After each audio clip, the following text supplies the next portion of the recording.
देश में खाने पीने की कीमतें तेजी से बढ़ी हैं। जून में खाद्य महंगाई दर 4.5% को पार कर रही है। सब्जियों में खासकर टमाटर के दाम काफी ऊपर निकल गए, सातवें आसमान पर हैं। अब आलू और प्याज के दाम बढ़ रहे हैं। मसाले और दालों की कीमतों में भी तेजी आई, यानी कुल मिलाकर फूड इन्फ्लेशन काफी बढ़ा है। यानी बढ़ती महंगाई अब आरबीआई के लिए एक चिंता का सबब हो सकती है।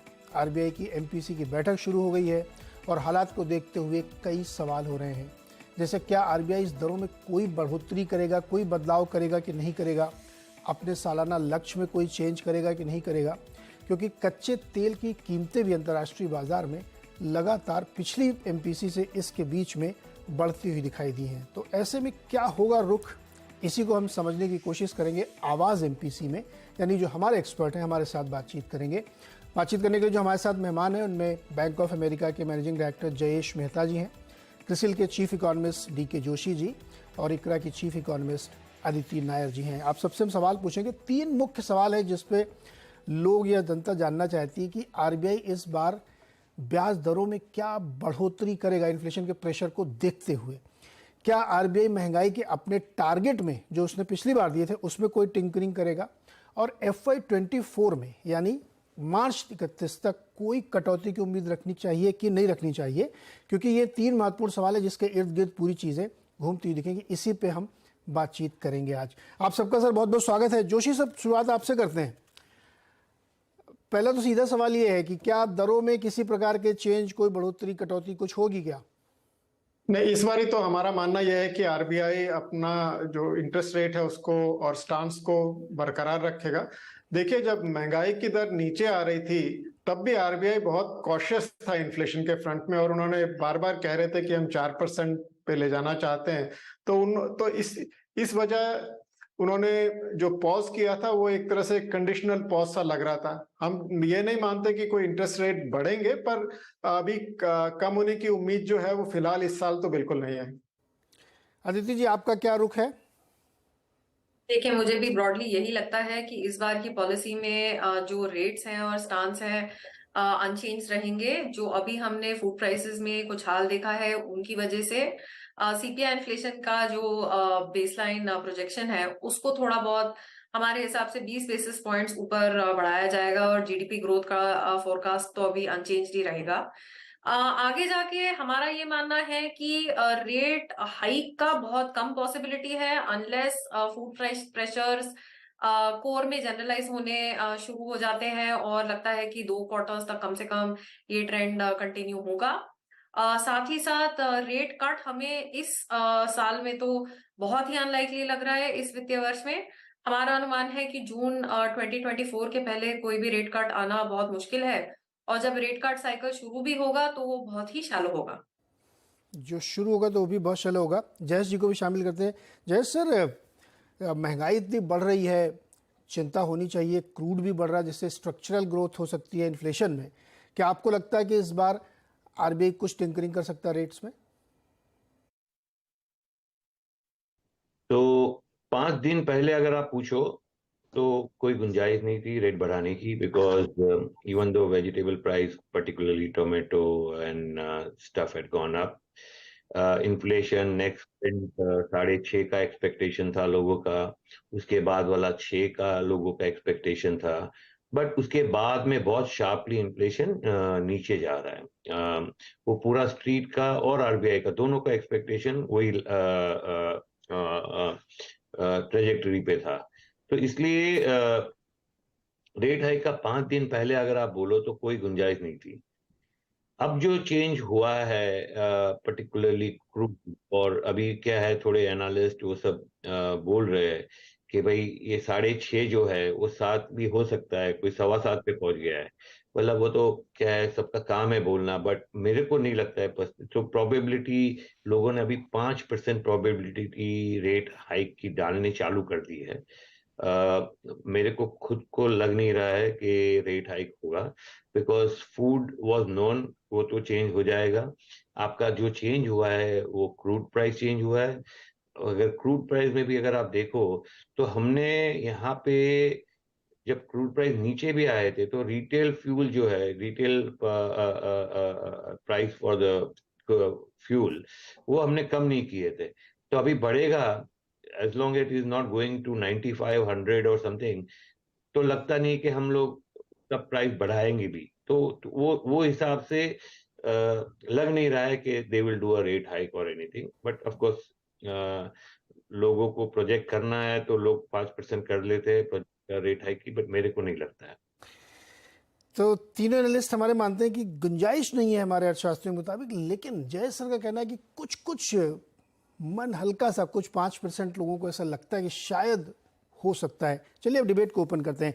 जोशी सर, ये जो परिस्थिति बनी है इसमें सब्जियों की, चलिए खैर सीजनल कह सकते हैं हम लोग कि बहुत महंगाई बढ़ गई है, लेकिन फूड ग्रेन्स में भी देखिए अपटिक बना हुआ है। ग्लोबली वीट के प्राइसेस बढ़े हुए हैं, चावल हमने रोक रखा है कि दाम बढ़ जाएंगे, इसलिए हमने नॉन बासमती का एक्सपोर्ट रोक दिया है। क्रूड की ट्रेजेक्ट्री साफ दिख रही है कि वो 90 की तरफ बढ़ता हुआ दिख रहा है। ऐसे में आरबीआई आपको लगता है क्यों नहीं बढ़ाएगा वो? क्योंकि इन्फ्लेशन से उसको लड़ना पड़ेगा। देखिए, इन्फ्लेशन में जहां तक वेजिटेबल्स का सवाल है वो तो सीजनल होता है और 2-3 महीने में करेक्ट हो जाता है, उसकी चिंता नहीं है। चिंता अगर है तो सीरियल्स, पल्सेस वगैरह की है, जिनमें इन्फ्लेशन ज्यादा ड्यूरेबल रहती है। तो ये कैसे कैसे प्ले आउट करेगा, ये उस पर निर्भर करेगा कि rest of the monsoon season कैसा है। अगर सोइंग अभी इंप्रूव हो चुकी है, और इसलिए मतलब एक तरह से फिंगर्स क्रॉस्ड है बाकी सीरियल्स की इन्फ्लेशन के लिए। हाँ, एक खतरा फूड साइड में एडिबल ऑयल से आ सकता है, क्योंकि अभी आईएमडी ने भी कहा है कि एलनीनो कंडीशंस, थोड़ा वीक एलनीनो कंडीशंस डेवलप हो रही हैं, तो उससे थोड़ा सा ड्राइनेस आएगी अगस्त और सितंबर में। इसका अगर ये और देशों में जहां से हम एडिबल ऑयल्स इंपोर्ट करते हैं, वहां पे भी अगर इस एलनीनो का असर पड़ता है, तो थोड़ा सा चैलेंज आ सकता है एडिबल ऑयल प्राइसेस के लिए। तो ये तो फूड इकोनॉमी की बात रही, ये तो वैसे भी बहुत वॉलेटाइल रहता है। सो इंटरेस्टिंग जो है वो डायमेंशन वो कोर इन्फ्लेशन की है। आप एक साथ साथ अगर आप डब्ल्यूपीआई का बिहेवियर देखें, डब्ल्यूपीआई अभी डिफ्लेशन जोन में है। इनपुट प्राइसेस काफी नीचे आ चुके हैं और सप्लाई चेन में जो है वो एक्सेस कैपेसिटी है। एसएनपी का जो इंडेक्स है उसके हिसाब से अभी ग्लोबली एक्सेस कैपेसिटी है। तो गुड्स इन्फ्लेशन जो है उसमें बढ़ने की उम्मीद नहीं की जा रही ज्यादा। उसमें एक्चुअली इन्फ्लेशन 12% हुआ करती थी पिछले जून में 2022 में, इस समय वो 4.8% है। तो एक downward pressure goods part of core inflation में बना हुआ है। जहां तक सर्विसेज का सवाल है, कुछ सर्विसेज जो है वो हाई डिमांड को रिस्पॉन्ड कर रही हैं, तो वो उनमें प्रेशर बना हुआ है। तो कोर इन्फ्लेशन में भी दो तरह की डायरेक्शन दिखाई दे रही है। तो ओवरऑल मुझे लगता है कोर इन्फ्लेशन अभी सॉफ्ट रहेगा। हम ये भी मानते हैं कि अभी ग्रोथ थोड़ा मोमेंटम अच्छा है, पर आगे चलते हुए ग्रोथ में भी थोड़ा धीमापन आएगा। उस वजह से कोर इन्फ्लेशन सॉफ्ट रहेगी। फ्यूल का प्रिडिक्ट कर पाना मुश्किल है। आई थिंक जैसा जयेश जी ने भी कहा कि फ्यूल इन्फ्लेशन, अगर ऑयल बढ़ता भी है आगे, तो कितना पास ऑन होता है वो उस पर निर्भर करेगा कि गवर्नमेंट कितना उसको पास ऑन करती है, किस तरह से टैक्सेस चेंज होते हैं। तो कई उसकी डायनेमिक्स और उसकी डायरेक्शन सिर्फ ग्लोबल क्रूड प्राइसेस के बेसिस पे नहीं बताई जा सकती। हाँ, फूड में एक चिंता का विषय बना हुआ है, पर आरबीआई फूड इन्फ्लेशन के ऊपर तब तक रिएक्ट नहीं करेगा जब तक उसे लगेगा कि ये ड्यूरेबल है। अगर वो ड्यूरेबल देखेगा तो फिर उसका स्पिल ओवर दूसरे सेक्टर्स में भी हो सकता है। तो वो उसके लिए ड्यूरेबल इन्फ्लेशन इन फूड उनके लिए एक चिंता का विषय होता है। इसमें अभी तक जो फ्लेयर अप है वो जो एक्सपेक्टेशन से ज्यादा फ्लेयर अप है वो वेजिटेबल्स के कारण है, और वेजिटेबल्स जो है वो हमेशा वॉलेटाइल रहती हैं, और इस साल कुछ ज्यादा ही उछाल उनमें देखा गया है। जी, आज मैं चर्चा भी कर रहा था कि वो जो वेजिटेबल इन्फ्लेशन है ये कब तक कूल ऑफ होगा। तो कम से कम 1.5 महीने तो कोई संभावना नहीं दिख रही है कि ये नॉर्मल हो, क्योंकि नई फसल आने में उतना समय लगेगा। और एस्टिमेट जो अभी तक आए हैं वो जुलाई के आए हैं, तो काफ़ी बढ़ के आए हैं, और अब अगस्त में देखते क्या है। आदित्य जी, जो जोशी जी ने कहा उसको बहुत अच्छे से एक्सप्लेन किया, लेकिन कई बार कहते हैं कि रिटेल फ्यूल प्राइस हम नहीं चेंज करते। मान लीजिए पेट्रोल डीजल, चुनाव का साल है, सरकार नहीं बढ़ने देगी, लेकिन क्रूड के बहुत सारे डेरिवेटिव्स यूज़ होते हैं अलग अलग सेक्टर में, अलग अलग इंडस्ट्री में, जिसके प्राइस में सरकार का कोई कंट्रोल नहीं है। वो पेटकेम के प्राइसेस नहीं तय कर सकती। वहाँ पे इंक्रीमेंटल ग्रोथ दिख रही है। और हम लोग अभी जो क्वार्टरली रिजल्ट्स है कंपनी में देखा, मार्जिन काफ़ी हिट हुए बहुत सारी कंपनीज के। साथ के साथ हम लोगों ने एडमिनिस्टर करके इन्फ्लेशन को कंट्रोल किया। जैसे शुगर का एक्सपोर्ट नहीं करने दे रहे हैं हम, क्योंकि हमको पता नहीं कि हमारा शुगर सीजन में कितना होगा। चावल को हमने रोक लिया। होप कहाँ से है कि अर्जेंटीना और ब्राज़ील में बढ़िया सोया की हो जाएगी, तो हम शायद सूरजमुखी तेल की कमी को बनेंगे। तो ये जो तरह तरह के जुगाड़ लगा के हमने रोक रखा है इन्फ्लेशन को, जरा सा लूज करेंगे तो फिर से फ्लेयर अप होगा। आपको लगता है कि आशंका है? देखिए, थोड़े बहुत सप्लाई साइड मेजर्स तो लेने ही पड़ेंगे गवर्नमेंट को, स्पेशली जहां तक फूड इन्फ्लेशन का सवाल है, वहां पे मॉनेटरी पॉलिसी को यूज करना तो बिल्कुल ही इनअप्रोप्रिएट होता है। तो सप्लाई साइड मेजर्स तो अनअवॉइडेबल है इस सिचुएशन में। ओवरऑल देखिए, मैं ये दोनों बातों से सहमत हूँ, ये भी कि जब तक एडमिनिस्टर्ड प्राइसेस चेंज नहीं होती तब तक जो पेट्रोल एंड डीजल का डायरेक्ट इम्पैक्ट है वो हमें देखने को नहीं मिलेगा सीपीआई में। और ये भी मैं सहमत हूँ कि आगे जाके सिंस एमपीसी को नहीं पता कि क्या पॉलिसी रिस्पॉन्स रहेगा, तो इस चीज को सिर्फ क्रूड ऑयल के प्राइस की इंक्रीज, जो एक कंप्लीटली एक्सोजेनस शॉक है, जो डोमेस्टिक डिमांड को नहीं रिफ्लेक्ट कर रहा, वो एक फैक्टर मान लेना कि करंट सिचुएशन में tipping the balance over for rate hike, मुझे नहीं लगता कि वो अप्रोप्रिएट होगा। लेकिन आपकी भी बात सही है कि काफी ऐसे और जो डेरिवेटिव्स हैं उनकी प्राइसेस तो अपने आप चेंज हो जाती है, चाहे पेट्रोल और डीजल की प्राइसेस को कितना भी अनचेंज्ड रखा जाए। लेकिन पहली बात तो जो इमीडिएट इम्पैक्ट होता है वो डब्ल्यूपीआई में होता है, सीपीआई में नहीं। और डब्ल्यूपीआई जैसे अभी हम कह रहे थे वो तो डिफ्लेशन जोन में चल ही रहा है। और ऐसे काफी सेक्टर्स हैं जहां कमोडिटी प्राइसेस का प्रेशर एक्चुअली अभी ईयर ऑन ईयर टर्म्स में काफी लो है। पिछले साल जहां ब्लूमबर्ग कमोडिटी इंडेक्स था उसके तुलना में अभी हम काफी नीचे हैं। तो इमीडिएटली तो मुझे नहीं लगता कि बहुत ज्यादा आउटपुट प्राइसेस पे प्रेशर आएगा अक्रॉस द बोर्ड। यस, कुछ सेक्टर्स में हो सकता है, लेकिन ओवरऑल जो कमोडिटी प्राइसेस का पोजीशन है पिछले साल के कंपैरिजन में, तो मुझे लगता है कि अभी ये बहुत इमीडिएट एक फियर नहीं है। इमीडिएट। अच्छा जोशी सर, एक और सवाल है। अच्छा, कमेंट्री तो अपनी चेंज करते हुए दिखेंगे, ऐसा लगता है कि आरबीआई अपनी कमेंट्री बदल देगा? मुझसे पूछ रहे हैं? जी जोशी सर। देखिए, कमेंट्री देखिए, वो ऑलरेडी हॉकिश उन्होंने पॉज तो कर दिया था, पर वो एक तरह से हॉकिश पॉज था, तो वो हॉकिशनेस मेंटेन करेगा। और वो अगर महंगाई की दर उनको एक्चुअली बढ़ानी पड़ेगी, क्योंकि जो जुलाई सितंबर क्वार्टर है उसमें जो आरबीआई ने एस्टिमेट किया था उससे ज्यादा महंगाई आने वाली है, इसमें कोई शक नहीं है। तो उस आई थिंक अपना हॉकिशनेस वो मेंटेन रखेंगे इस पॉलिसी में, और गाइडेंस यही देंगे कि हमारी मीडियम टर्म जो ट्रैजेक्टरी है इन्फ्लेशन की, हम उसको 4% पे लाना चाहते हैं। आई थिंक उस हिसाब से स्टांस उनका हॉकिश रहा है और हॉकिश ही रहेगा। हॉकिश है और हॉकिश ही रहेगा। जय सर के पास चलते। जय सर, यही सवाल मेरा आपसे भी है कि रुख में कोई बदलाव देख सकते हैं कि कई बार होता है ना, टोन टेनर से भी मार्केट को, इकोनॉमी को संदेश मिलता है कि आगे वो क्या करने वाले हैं। साथ ही क्या इन्फ्लेशन टारगेटिंग भी चेंज हो सकती है क्या? वही है। तो अभी ऐसा था कि क्रूड प्राइस जब नीचे थे तो एक्सपेक्टेशन था कि मे बी दिवाली के बाद फ्यूल प्राइस में थोड़ा सा घटावट आ सकता था रिटेल लेवल पे। अगर यही ट्रेजेक्टरी रहा तो वो अक्टूबर का बदले में भी रेट मतलब फ्यूल प्राइस कट में मूव टू मार्च, और उसकी वजह से आपका थोड़ा बहुत अनुमान इन्फ्लेशन में थोड़ा सा ही मूव होगा, बट ज्यादा फर्क नहीं पड़ेगा। ज़्यादा फर्क नहीं पड़ेगा, थोड़ा सा अनुमान में टिंकरिंग हो सकती है। एक छोटा सा ब्रेक लेते हैं, ब्रेक से वापस आके इस चर्चा को आगे बढ़ाएंगे।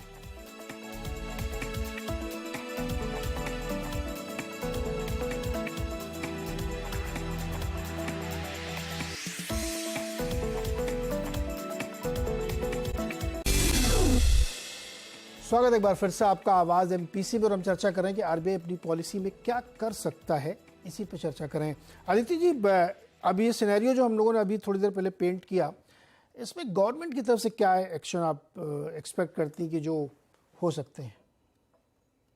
देखिए, इमीडिएटली फ्यूल प्राइसेस पे तो मेरी अभी कोई एक्सपेक्टेशन नहीं है। थोड़ा बहुत हमें ये देखना होगा कि क्रूड ऑयल प्राइसेस कहाँ पे जाके स्टेबलाइज होते हैं और किस हद तक ओएमसीज उनको जो बढ़ी हुई है प्राइसेस उनको अब्जॉर्ब कर सकती हैं। तो इमीडिएटली उस फ्रंट पे तो मुझे कोई एक्सपेक्टेशन नहीं है।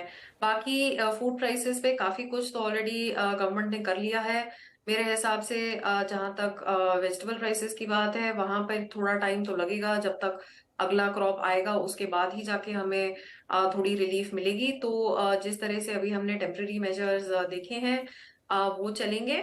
थोड़ा बहुत वेट एंड वॉच मुझे लगता है अभी अप्रोप्रिएट रहेगा। बाकी हमारा अनुमान सीपीआई इन्फ्लेशन का जुलाई के महीने का 6.5% और या उसके ऊपर है, तो मिनिमम 6.5% हम एक्सपेक्ट कर रहे हैं। और अगस्त में भी हम ज्यादा रिलीफ नहीं देख रहे। सितंबर में होपफुली जाके हमें 6% के नीचे का प्रिंट मिलेगा, लेकिन अभी इसमें सिर्फ मैं कहती हूँ फिंगर्स क्रॉस्ड है। जरूरी नहीं है कि सितंबर तक भी हमें सब 6% प्रिंट देखने को मिलेगा। एक्चुअली ये बहुत ही बड़ा चैलेंजिंग सिनेरियो गवर्नमेंट के लिए, इलेक्शन का ईयर है, महंगाई अपने चरम पे पहुंच रही, खासतौर पे फूड और वेजिटेबल्स की। लेकिन बैंकिंग सेक्टर का भी एक सवाल जय सर आपसे लेता हूं मैं, क्या आपको लगता है कि जो अभी हम लोगों ने रिजल्ट्स वगैरह देखे, इसमें पूरे सेक्टरली बैंक में थोड़ी सी ऐसा लग रहा है कि उनको कासा मेंटेन करने के लिए बहुत रेट्स बढ़ाने पड़ रहे हैं, लिक्विडिटी की थोड़ी सी टाइटनेस है। आपका क्या ओपिनियन है सेक्टर पे? मेरा विषय नहीं है, बट जितना मार्केट को इम्पैक्ट करता है वो चीज, तो मैं काफी टाइम से बोल रहा हूँ कि कासा के चक्कर में जो बैंक एफडी रेट जो हम बढ़ाते हैं उसका इम्पैक्ट फाइनेंशियल सेविंग्स पे आता है, जो हमने पहले भी देखा है। लास्ट 5 साल से हमने देखा है लोगों का savings financial market to equity, SIP, mutual funds, debt funds, उसमें जा रहे थे। One of the reason was FD rates were lower, right. अभी जिस हिसाब से एफडी रेट वो चल रहा है, वो चक्कर में मेरा ज्यादा डर, बैंक से ज्यादा डर है कि फाइनेंशियल सेविंग जो अपना बन रहा था into the markets may again go back to FDs, which is the worry I have, because एक बार 8 के ऊपर FD रेट चला गया, अभी नहीं गया है, बट अगर एक बार 8 के ऊपर चला गया तो देन फाइनेंशियल सेविंग्स आपका कम हो सकता है, एंड उसका इम्पैक्ट अपना SIP वो सब पे काफी आ सकता है। सो मेरा खुद का पर्सनल मानना है कि banking is a service industry, उनका रेट सबसे लोएस्ट होना चाहिए, इवन बिलो गवर्नमेंट सिक्योरिटी। अगर आपको कैपिटल मार्केट चाहिए, डेट और इक्विटी कैपिटल मार्केट में रिटेल पार्टिसिपेशन चाहिए, तो FD rate has to be lower than government security, जो like a developed market like US has it, but other developed market also is driven, particularly UK and all that, is more bank driven market. So then growth में कोई फर्क नहीं पड़ेगा, but the borrowing, the market will change from capital markets to bank driven market. Okay, तो आवाज़ MPC की राय ये है कि दरों में कोई बदलाव नहीं होगा, पॉलिसी स्टेटमेंट हॉकिश रहेगा, यानी आक्रामक पॉलिसी का उनका जो रुझान है वो बना रहेगा, और रेट कट तो भूल जाइए आप, 2024 में इसकी सिनेरियो कोई बनती हुई आपको दिखेगी। और जो मैंने जयेश सर से बैंकिंग वाला पूछा इसलिए क्योंकि बैंक एक अलग समस्या से जूझ रहे हैं, आगे जाते हुए उनके सामने क्रेडिट ग्रोथ और निम्स को बनाए रखने का चैलेंज होगा, उसमें रेट ऑफ इंटरेस्ट बहुत मैटर करता है, इसलिए मैंने कहा ये सवाल ज़रूर यहाँ पे रखना चाहिए। लेकिन फिलहाल ऐसा लगता है कि अगले महीने 1.5 महीने आपको इस फूड और वेजिटेबल महंगाई से जूझना पड़ सकता है, और इंटरेस्टिंग ये होगा कि आरबीआई अपने स्टेटमेंट में क्या कहता है, कैसे उसको टैकल करता है, ये सब हम लोग देखेंगे। सर बहुत बहुत शुक्रिया आप सबका हमारे साथ जुड़ने के लिए और अपनी राय शेयर करने के लिए।